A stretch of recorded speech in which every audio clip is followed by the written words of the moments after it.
Vous regardez Parlons Placement, on est en direct, c'est votre émission pour parler placement. Si vous avez des questions relatives au sujet qu'on aborde, n'hésitez pas à nous les relayer. On essaiera d'y répondre au mieux.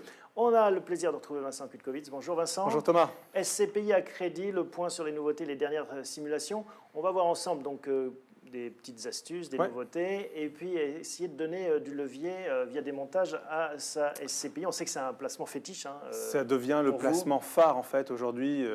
Ça remplace le fonds en euros chez beaucoup d'épargnants. Donc c'est pour ça qu'on en parle souvent. Ça fait longtemps que vous en faites la pédagogie. Tout à fait, on le dit. Et aujourd'hui, c'est vrai qu'il y a une possibilité de multiplier les montages, qui est la preuve en fait que les industriels qui sont derrière ont confiance en réalité dans les SCPI. C'est ça qui est important, qu'il faut retenir. Alors, quelles sont les nouveautés ou les astuces que vous avez notées, dénichées? Alors, le premier point, c'est qu'on constate un peu comme dans le domaine des crédits immobiliers, la possibilité aujourd'hui d'augmenter son pouvoir d'achat, donc son pouvoir d'investissement, en tirant sur la durée de crédit. Donc, on achète des SCPI à crédit, on a d'un côté les SCPI qui apportent du rendement et de l'autre côté, on a un crédit. Et donc, on peut l'allonger jusqu'à quand? Alors maintenant, historiquement, on était plutôt sur du 15 ans maximum. Après, il y a eu du 20 ans. Quand on a les versants banquiers, vous disiez pas plus de 15 ans. Voilà, ils ne disaient pas plus de 15 ans, ou en tout cas, nous, les offres packagées, parce qu'on est au cœur du sujet, on propose différentes offres packagées. On a le crédit et la SCPI collés ensemble, si vous voulez, associés. Et là, aujourd'hui, les offres sur lesquelles on travaille vont jusqu'à 25 ans. Et donc c'est la même inflation de durée du crédit qu'on a connue dans les appartements, où certains peuvent s'endetter jusqu'à des durées de 30 ans. L'idée, c'est de redonner du pouvoir d'achat là aux épargnants. C'est vrai qu'on le voit un peu plus dans le crédit immobilier parce que les prix augmentent, donc en fait les taux sont restés à peu près stables, mais les prix ont augmenté, donc il fallait redonner du pouvoir d'achat, donc les banques ont décidé d'aller sur des durées plus longues. C'est exactement ce qui se passe là sur les SCPI, sauf qu'en fait c'est pas lié nécessairement à un enjeu de pouvoir d'achat, c'est une opportunité, c'est aussi le signe une fois de plus que les banques et les compagnies ont confiance dans la plupart des supports. Donc ça, c'est la première innovation, nouveauté que vous avez dénichée. Quelle est la seconde? La seconde, c'est le fait qu'aujourd'hui, on peut avoir la logique de démembrement. On peut accéder, je reviens rapidement sur la logique de démembrement des SCPI. C'est donc la possibilité de n'acheter que la nue propriété. On avait déjà fait des émissions, là-dessus. Et là aussi, il faut se rapporter aux anciens numéros. Comment ça marche? En gros, vous achetez un produit qui ne va pas vous rapporter tout de suite de revenus. C'est pour les gens qui cherchent à avoir des revenus complémentaires plus tard. Ça vous permet d'accéder à un investissement avec une décote. Cette décote dépend de la durée de démembrement. Et là aussi, il y a une nouveauté, c'est qu'aujourd'hui, on peut aller jusqu'à des décotes, ou en tout cas des démembrements de 20 ans, alors que précédemment, c'était aussi 15 ans. Ce qui fait qu'avec un démembrement à 20 ans, là aussi, vous achetez avec un produit, une SCPI, avec une décote encore plus forte. Donc là aussi, ça redonne aussi du pouvoir d'investissement. Et alors, je vous vois venir, parce que si on cumule les deux, un allongement de la durée du crédit et un allongement de la durée de vie d'un démembrement, déjà, on a un levier mécanique. Tout à fait. D'autant plus qu'après, à la sortie, l'intérêt, c'est toujours la même chose, c'est qu'en fait, vous n'avez pas de fiscalité sur la plus-value, vous reconstituez la nue propriété de votre SCPI. Étant donné qu'aujourd'hui, on a plutôt aussi confiance sur les sous-jacents, sur les SCPI, on va parler juste après du Grand Paris.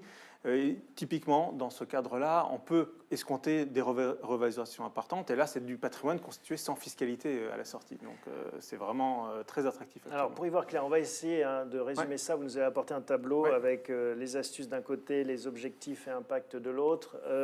Donc, allongement de la durée de crédit de 20 à 25 ans. Ça permet donc d'accroître le pouvoir d'achat de 70%. Là, voilà. C'est-à-dire qu'en fait, on fait des simulations aujourd'hui. Si vous vous rapprochez de nos conseillers ou d'un conseiller qui a accès à ce genre de solutions, vous allez comparer en fait l'acquisition de SCPI à 20 ans et l'acquisition de SCPI à 25 ans, le fait de passer à 25 ans avec les mêmes conditions, alors les taux vont un peu changer, mais les mêmes SCPI, les mêmes hypothèses de rendement, vous allez augmenter votre pouvoir d'achat de SCPI de 70%. Donc 100 000 euros valent 170 000 avec Plus ou moins, ce système. Tout à fait. Financer les parts de SCPI en nue propriété à crédit. Ça, on l'a évoqué. C'est aussi il y a un effet de levier très important. Là, c'est vraiment l'idée d'aller chercher la constitution de patrimoine sans fiscalité supplémentaire. Donc ça s'adresse vraiment aux personnes qui ont éventuellement du temps devant eux et qui sont prêts à attendre 15, 20 ans, 10 ans pour avoir des revenus complémentaires. Donc ça, c'est un effet aussi qui permet d'accroître le patrimoine constitué en fin de compte. Voilà, point 3. Alors ça, c'est un montage dont vous êtes fier, mixé SCPI rendement, plus assurance vie, plus crédit in fine. Alors là, on commence à mettre beaucoup de paramètres sur la table, mais c'est, je pense, le schéma qu'on n'a jamais présenté dans l'émission. C'est une canne à pêche télescopique. Exactement. C'est de l'ingénierie, en fait. Derrière, c'est quoi? C'est avoir une bonne SCPI de rendement. Là aussi, on recommande d'aller sur des SCPI avec grosse capitalisation, pas nécessairement celles qui ont les meilleurs rendements, mais qui ont un historique important. Mais en fait, ce qu'on va commencer par faire, c'est investir dans un contrat d'assurance vie. On va mettre, par exemple, 50 000 € dans un contrat d'assurance vie. Et ce contrat d'assurance vie sera nanti par la compagnie qui vous vend les SCPI. Elle se garantit finalement avec le contrat d'assurance vie. Dans le contrat d'assurance vie, on met du fonds en euros, des unités de compte, on ne met pas de SCPI, pas nécessairement. Et l'idée, c'est qu'en fait, ce nantissement-là va permettre d'acheter, en fait, avec un crédit in fine, des SCPI. Et donc là, l'effet de levier est encore plus important. Vous avez en fait la possibilité d'accroître votre pouvoir d'achat aussi de façon importante, de 20 à 30%. Et lorsqu'on est sur des taux marginal d'imposition qui sont plutôt à 14%, on se rend compte qu'en fait, on arrive à constituer, par exemple, on a fait l'étude sur 50 000 €. Alors on va voir, vous avez apporté un deuxième tableau où on fait une simulation en effet. Donc 50 000 €. 50 000 € dans le cadre de ce schéma. Dans le tableau, c'est le schéma numéro 2, c'est le montage numéro 2. Donc on investit dans un contrat d'assurance vie. In fine, on va arriver sur un montant de SCPI acquis de 120 000 €. Ce qu'il faut comprendre, c'est que la mécanique, en fait, les revenus de la SCPI vont non seulement payer les intérêts du crédit in fine, je rappelle que dans le cas d'un crédit in fine, vous ne payez en fait que les intérêts de la dette, il n'y a pas de remboursement du capital. Vous allez ensuite pouvoir couvrir la fiscalité supplémentaire et en fonction du niveau de taux d'impôt sur lequel vous êtes situé, vous allez avoir soit zéro effort d'épargne, parce que ça va couvrir, le mécanisme va complètement couvrir le besoin de financement. Et si vous êtes sur un taux marginal d'imposition, par exemple à 30%, vous allez avoir un effort d'épargne assez léger. Et de cette manière-là, en fait, on reconstitue le prêt grâce au rendement du contrat d'assurance vie et grâce au rendement des SCPI. Et finalement, en fin de compte, au bout des 20 ans, là on est sur du 20 ans, dans ce cas-là, en fait, au bout du compte, vous avez juste à choisir si vous remboursez le crédit in fine avec vos SCPI ou avec votre contrat d'assurance vie, ou si vous avez du cash, vous remboursez de cette manière-là.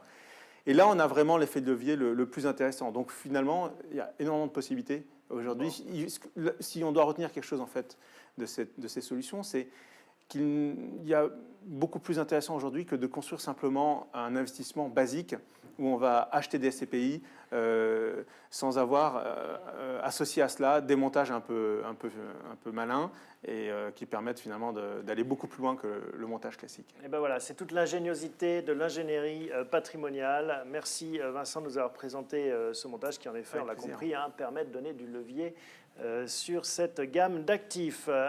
Au mois prochain, on se retrouvera pour de nouveaux conseils et astuces et on va rester dans cette thématique de SCPI. On va accueillir un spécialiste du Grand Paris.